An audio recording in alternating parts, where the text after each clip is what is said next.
ए कथा उठिला कहीं जहाँ मुझे कहली 1964 मसीह भारत सरकार एथिपाई तत्पर होकर सब समय जी तत्परता देखले संभव होनी से पठेवाई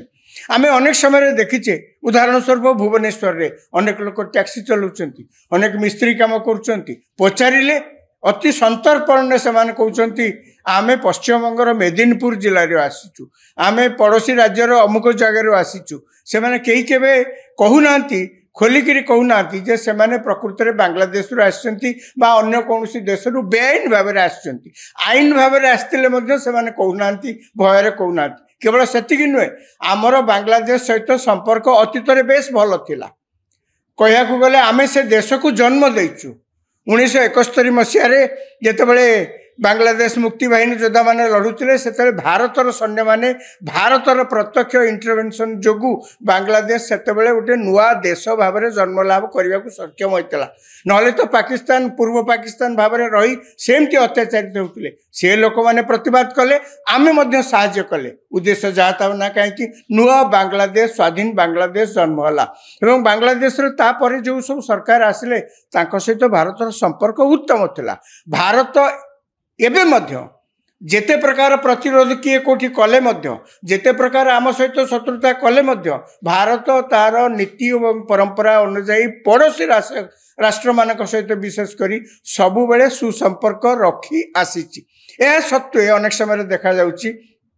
कौनसी ना कौनसी राजनैतिक कारण से माने आम सहित शत्रुता कर बांग्लादेश तार हूँ गोटे सद्य उदाहरण बांग्लादेश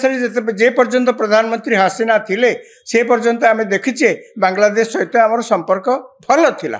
निकट में आम जहाँ देखीचे बांग्लादेश प्रधानमंत्री देश में राजनैतिक आंदोलन जोगु से देश आसी आम देश शरण नहीं यापर बांग्लादेश कहवाक गले आम सहित एक प्रकार जोर शत्रुता आरंभ कर यार भितर भारत सरकार जो तत्परता प्रकाश कर बेआईन भाव रुवा बांग्लादेश को ए देश तड़ापी एक देखा जाउची बांग्लादेश भारत सीमा रे प्रतिदिन शह शह बेआईन भाव में आम देश में लुचि रुवा बांग्लादेश माने सेठी गदा होचंती केमिति तार बाड़ डेईकरी जीवन विकल्ले से देश को चली जाई पारिबे सेई मानकु विभिन्न टेलीविजन चैनल सांबादिक माने जहाँकि जो पचारुंट आपण मैंने केते वर्ष है भारत वर्ष रुले किए कहते 20 वर्ष किए कहते 30 वर्ष जड़े कहले तो मु पिलादिन मो बापा मत नहीं आसते ये मेडिकल देखापी चिकित्सा करने मुझे दिन ठूँ भारत पर रही कि यार अर्थ नुहे से भारतर नागरिक एवं केवल सेतिक नुहे अनेक समय देखा यही जो बेआईन भाव में आसिक आम देश में रोचंती आम देशर सुरक्षा यह एक विपद सृष्टि करुँच ए कथा न होता हुए तो अनेक समय सेमती जमती रोते से रोई पारते कथा कई केवे चिंता कर न था कि बर्तमान देखा भारतर सुरक्षा यही माने गोटे बड़ विपद सारी भारत सरकार तत्परता प्रकाश कर बेआईन लोक मानू विदेशी लोक मानू ए देश कौन से प्रकार रखा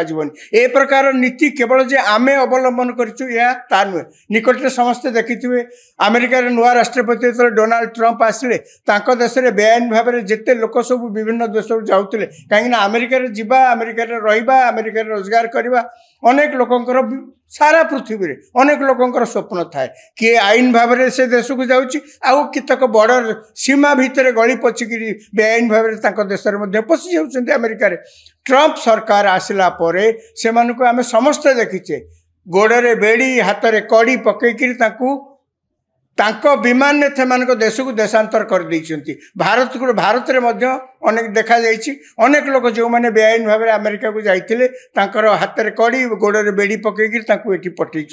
भारत सरकार अंततः ए प्रकार अत्याचार कौन से लोकों कहना सबु प्रकार मानविक सुरक्षा को ध्यान दे सबु प्रकार नियम कानून को अनुसरण करी भारत सरकार तत्परता प्रकाश करचंती जे ए देश रे कौन सी परिस्थिति रे बेआईन विदेशी नागरिक मान को रखा जाइबो नाही तेणु से को चिन्हट करी तुरंत ए देश रु बाहर कर देवार आवश्यकता रही मुख्यमंत्री आज जहाँ कहते ओडिशा प्रसंग से कहते ओडिशा रे एपर्यंत 51 जन को चिन्हट करागला 50 जन बाबद चिन्हट प्रक्रिया जारी रही एवं से यथाशीघ्र आम राज्य तांको देश को पठे दिया जिवो। आमे देखिबा आगामी दिन रे अतीत रे जेमती आरंभ हुए किछि आरंभ हुए तापर पुणी रही जाए समस्ते भूली जाती से कथा एथरक कौन होउची आगो को जना पड़िबो।